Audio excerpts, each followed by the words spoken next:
we have Steve Arnold, who's going to talk us through, hi there, Steve. He's going to talk us through the community-led carers and carers consultation.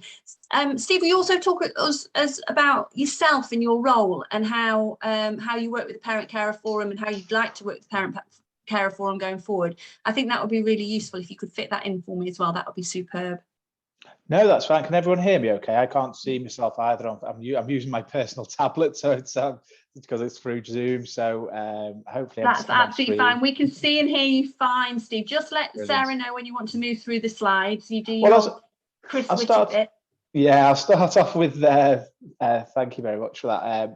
I'll start off with a bit of an introduction of myself then. So my name's Steve Arnold. I'm a commissioning officer for Cheshire West and Chester Council. I work on the community and wellbeing portfolio, of which carers forms part of those services. So I'm the identified carer lead. So I support all of our commission services with carers.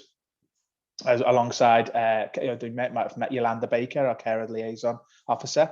So I know that she's attended some of these events before. So why am I here really? Well, I'm here first, obviously, to promote the community-led care and carers consultation. But one of the things that I've identified and been involved in is development of the Carers Partnership Board.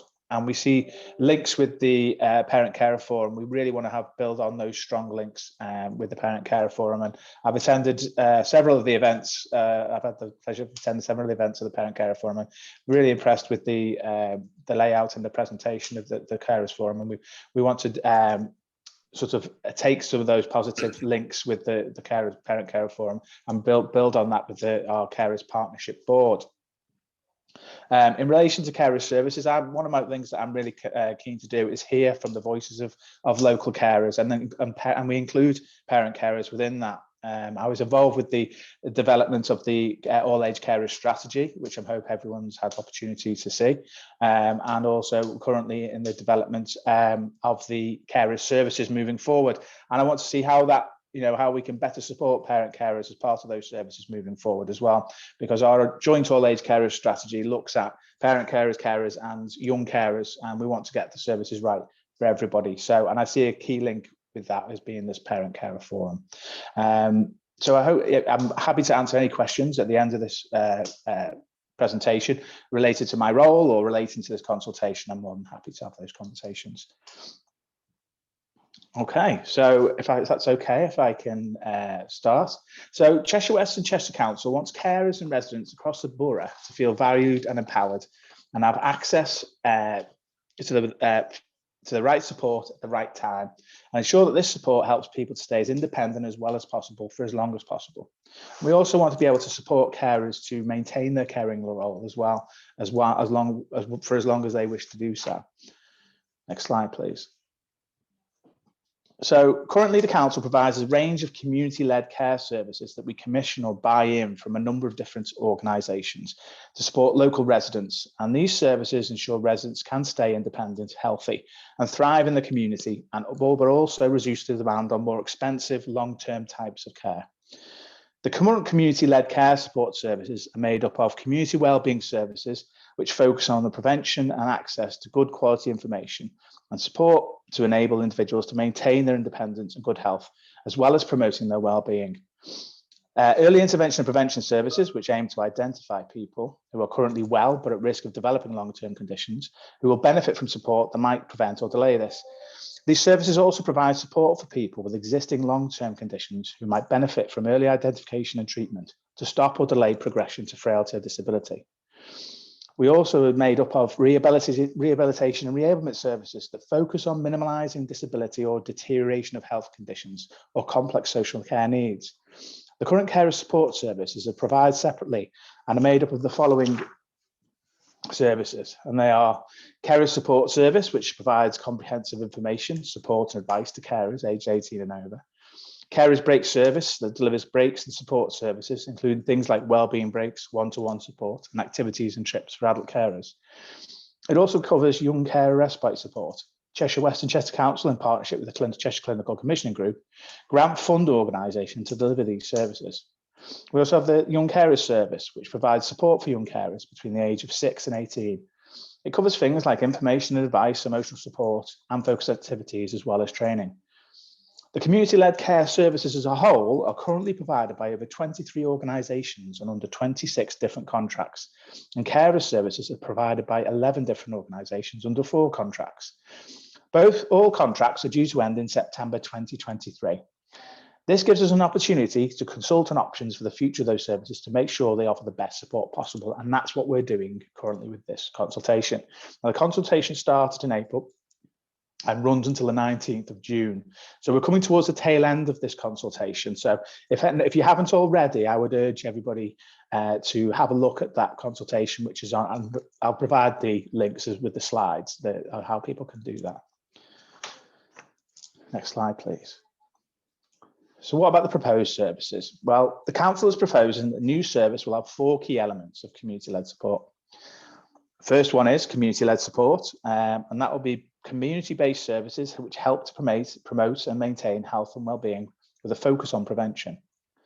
Some of the community-based services we are proposing to offer include carer breaks, activity-based support, vending services, practical support with things like shopping and cleaning, and support to access mainstream services. We are proposing to move all community-led support services together under one funding stream, which will allow community organisations to bid for community grants. By delivering these services through a community scheme rather than securing a support service that runs for a number of years and cannot be adapted during that time to a contract, grants allow more flexibility in the way that services are delivered so that we can be more responsive to evolving needs. We also think this approach will make the service more efficient due to a reduction in administrative tasks associated with grants compared to managing individual contracts. With targeted community support, we are looking at services that are focused on intervention and prevention by providing targeted community support and treatment that might prevent or delay the onset of long-term conditions for those at risk of developing them. Now, this will include services for individuals with dementia, learning disabilities, physical disabilities, autism, sensory impairments, and mental health needs. Sorry, I do apologise. Alexa just decided that she wants to join the conversation. So that's not an exhaustive list. So we do know that other people that, there are other groups out there. But the services we are proposing to offer include personalised care planning advice and support for people to manage conditions themselves at home, medicine management, and prevention services to stop or delay progression to frailty or disability. When we're looking at the intensive community support, we'll be focusing on services for people with more complex needs or frailty, which require a long-term arrangement of personalised and coordinated care. Services we are proposing to offer includes support around leaving hospital, reablement services to support independent living, and home support, which we're proposing to provide using a well-managed good neighbour model.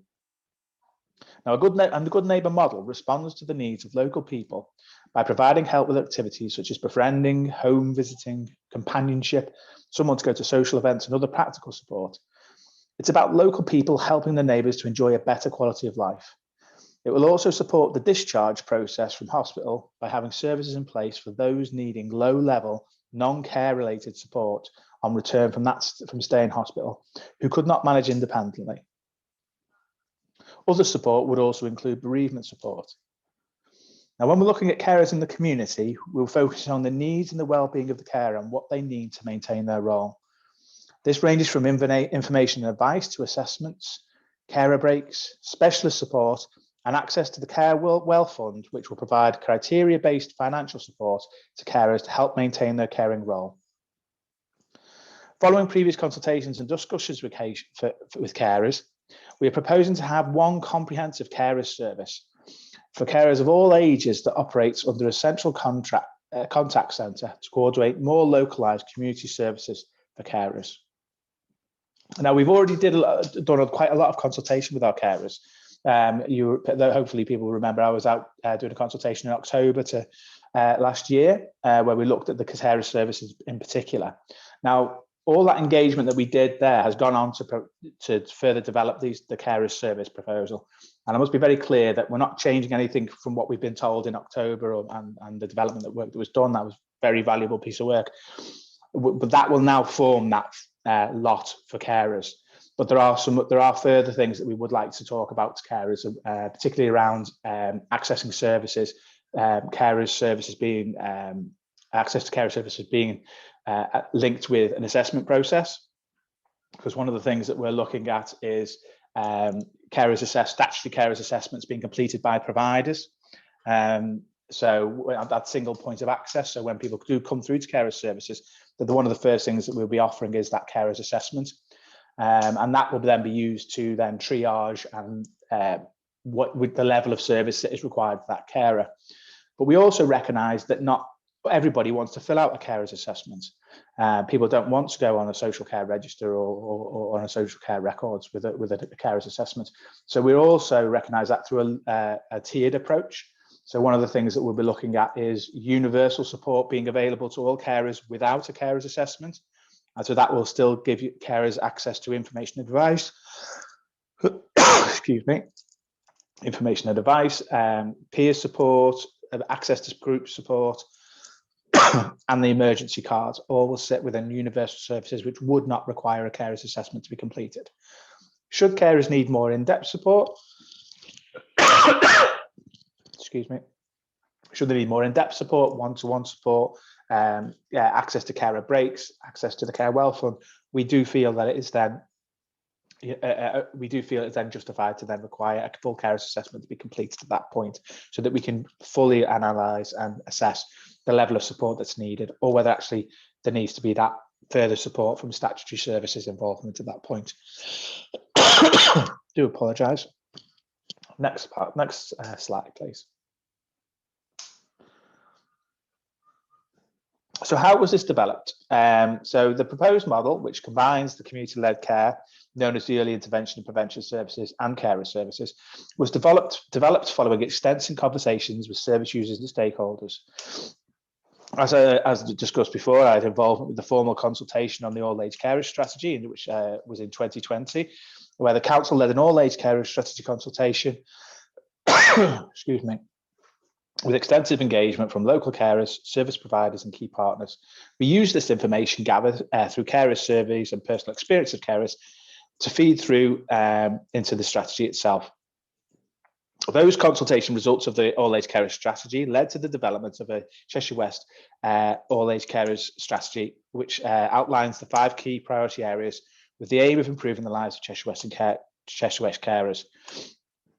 Within these priority areas was a proposal to move to a carers hub or contact centre that coordinates more localised community services for carers. And formal consultation on that began in October 2021, with carers and providers being consulted on the proposed model and the development of a single all-age carers service, which merged services for adult carers and young carers. Responses to the consultation were used to further develop that service through engagement events with carers and providers, which were carried out in January 2022, which explored the results in more detail and were used to further develop the approach. We have more information on that by visiting the website, which I'll include with the links for this. We held conversations with existing community-led providers, and in November 2021, Cheshire West Voluntary Action, on behalf of Cheshire West and Chester Council, undertook an exercise with members of the community sector organisations in relation to the current provision of community-led services. The community sector refers to local, voluntary community and faith organisations, charities, social enterprises, housing associations, cooperatives and mutuals, whose profits are reinvested into their services or beneficiaries. So Cheshire West Voluntary Action met with providers of existing community-led care services and conducted individual interviews with a further 16 organisations to gather views. And in February 2022, myself and other officers from the council held webinars with community sector organisations and carers service providers and carers to discuss and develop proposals for community-led care and carers services to be combined into this single, more holistic service. We also had a further 5 events in March, which were held to further develop and shape the models of support and proposals outlined in this consultation. So as you can see, there's been a lot of work to get us to this point.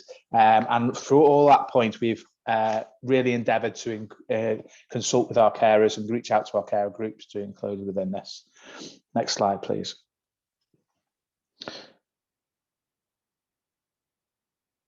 So how you can take part. So if we have the survey, which is on our Participate Now website, and you can complete that survey at the link as you can see on the slide, where you can complete a paper questionnaire and send your responses back to us. You can email your views. We have a dedicated email for this consultation. If people just want to come out and just let us know how they feel about the consultation or about what matters to them as carers. You can telephone the council's contact centre, just ask that you quote community-led care and carers consultation, and they will take any messages and relay those to us. You can request a copy of the consultation in alternative formats, including hard copy and easy read, using the contact details above, or you can make an appointment to speak to somebody on the phone. Now online, where you can take part in the survey, you will see a list of timetable telephone appointments. We haven't had that many people uptake, which has surprised me this time around, because in previous consultations they've been the most popular.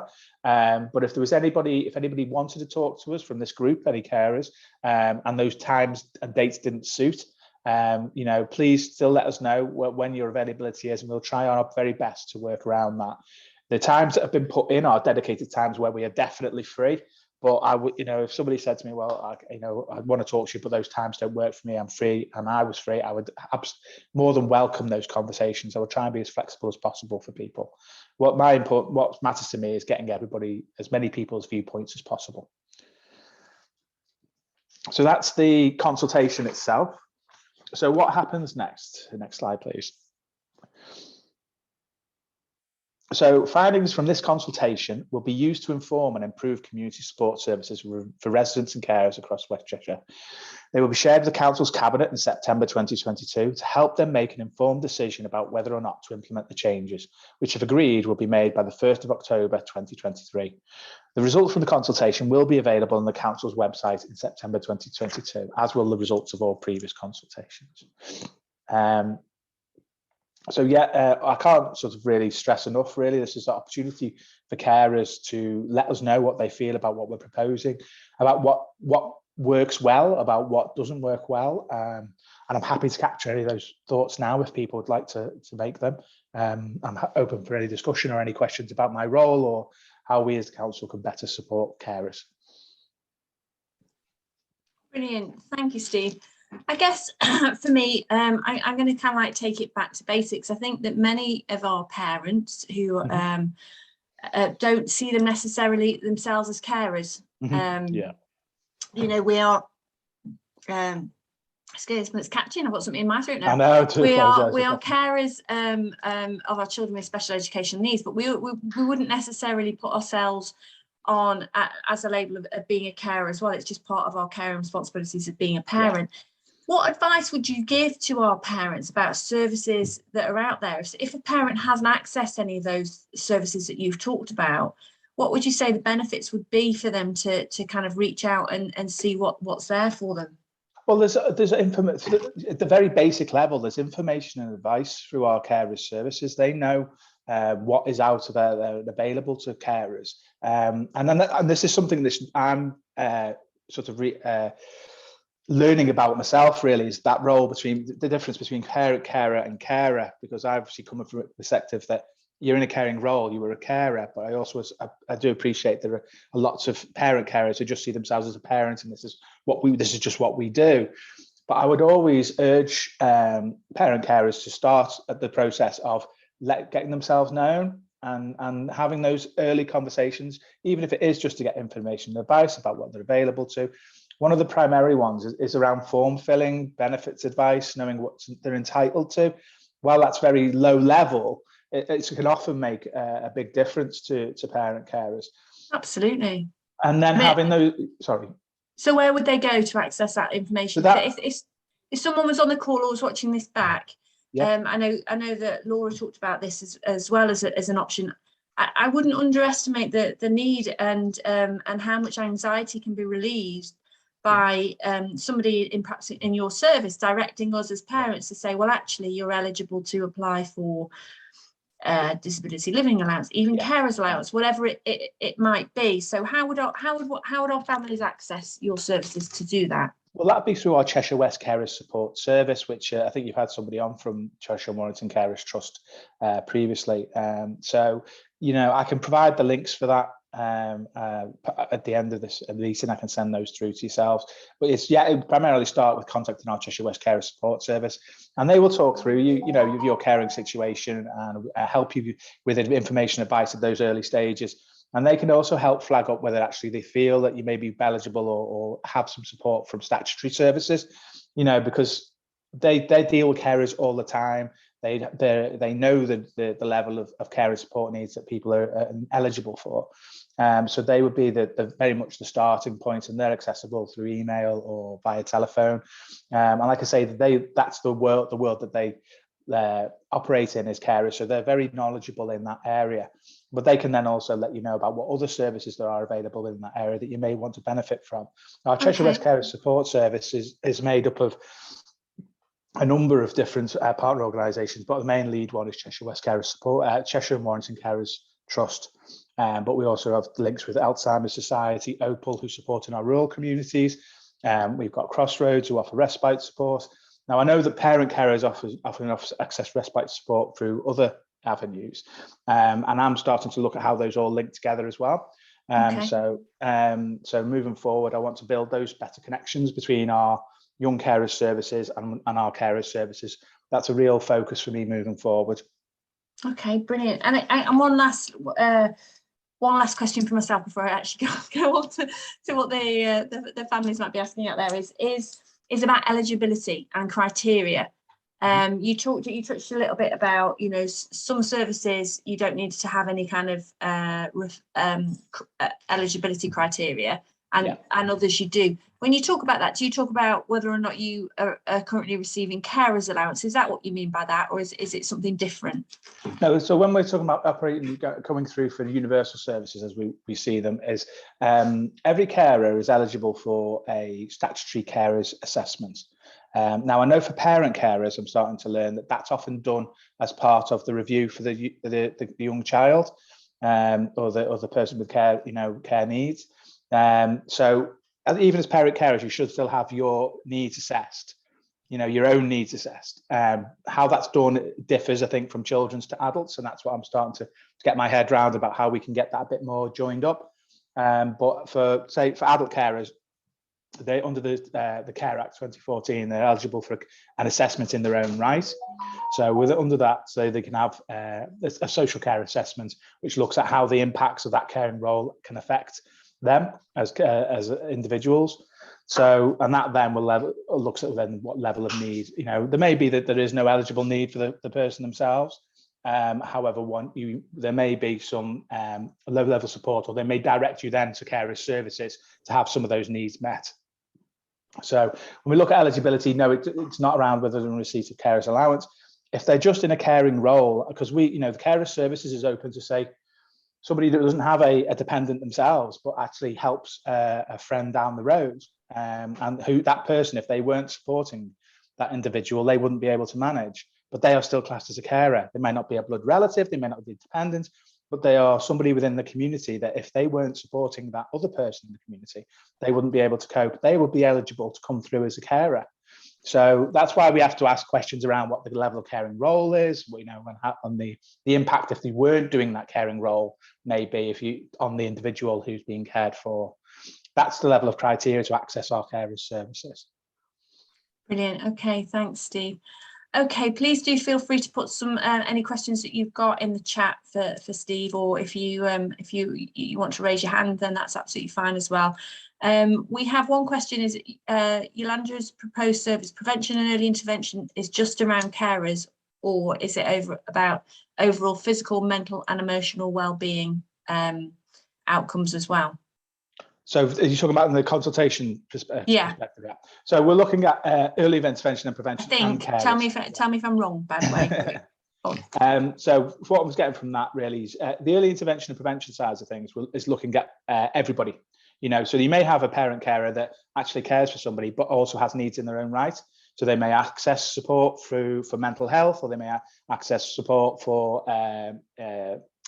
falls prevention. There's lots of different aspects to it, or they may have a sight impairment, or hearing impairments, but they do also care for somebody. So the early intervention and prevention is for everybody, but as part of this commission, we're bringing everything together, but we've divided it up into the lots as I went through. We've got the community grants organisation, which will be open to organisations in the community to help support people through a grants-based process as opposed to a contract basis. We've got the targeted support. We will look at those individual services as mental health, learning disability, physical disability, sight impairment, hearing impairment, etc. And then we have the reablement side of things, help support people out of hospital, low-level support in the home, non-care related support in the home, so they can get out of hospital sooner. And then in the lot 4, that would be the carers service, where we're bringing all of the care services together under one roof. So that we can provide a comprehensive single point of access service for carers where they can come through and get that support that they need. So I guess the most relevance of that for our group here is those with learning disabilities. Yes.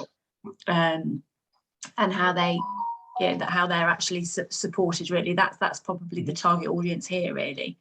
Yeah, I would say that probably, to be fair, I think that you may have interest in the lot 4, which is the carer service, because when the care for individuals pass that 18 threshold or they're still caring for them and past that 18 mark, that there are services they may want to influence and think in the future, well, actually, this is what I may need, or actually, this is what I need now. I want to hear from parent carers what you need now. Okay. So I'd urge you to come in and comment on it. But if you have a look through the whole of the consultation in more detail, there is a summary documentation on there. There's access. I was just going to say, is it going to send us to sleep, Steve, or is there a summary document? So it's good to hear there's a summary document. There's a summary document on there. The survey itself takes you through it. If you just want to go on for the survey, there's an easy read version on there, which I'll be honest with you, I tend to start with easy read versions of things and then move up if I find more detail. But yeah, I just ask people to go and have a look. You might not be aware actually, oh yeah, this will touch me. I do access this community service that would then be eligible for this grant. If people are accessing services in the community now, this will affect you, and I would urge you to take Brilliant. part. Okay, lovely. One more question that's come in is, what role do you think schools and SENCOs have in signposting parents to your services, and do you guys provide them with any training? Yeah, we do. Leander and our services have been out to the I can't remember how it, I know it was the QASH and the QAF, but it's the primary heads and secondary heads in schools. And we do, yes, I do absolutely see that SENCOs do it, and this come out through the previous consultation that I did in October as a prime area for people to identify people who have looking after people or have a caring role. So we are doing that work with our SENCOs, and we're doing that work with our schools to educate them primarily around young carers as well. We want to get our young carers identified through those channels, but also making them aware of what the services are available for all carers and signposting them through. Because obviously the biggest barrier we have is identifying carers. We know, and it's a very conservative estimate, that as of 2018, we had about 38,500 carers in Cheshire West. Wow. Of which we know through our social care records or through our commission services, about 7,000, 8,000. So there's a big disparity or a big number of people who are out there doing the caring role, and that are just doing it. This is what we do. This is my partner. This is my family member. This is my child. We just do it. Yeah, and it's those young carers as well. I think we can all appreciate the role that they play as siblings. Absolutely.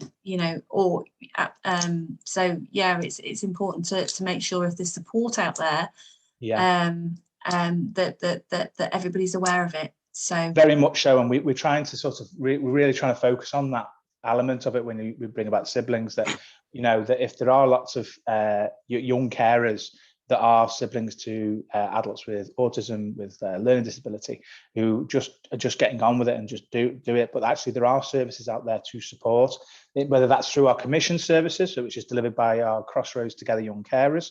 They primarily deal with people where there's social work involvement, but we're urging them to look at siblings as well. So we're doing that work with our social work colleagues for them to be educated that actually the caring role extends further than just the primary carer.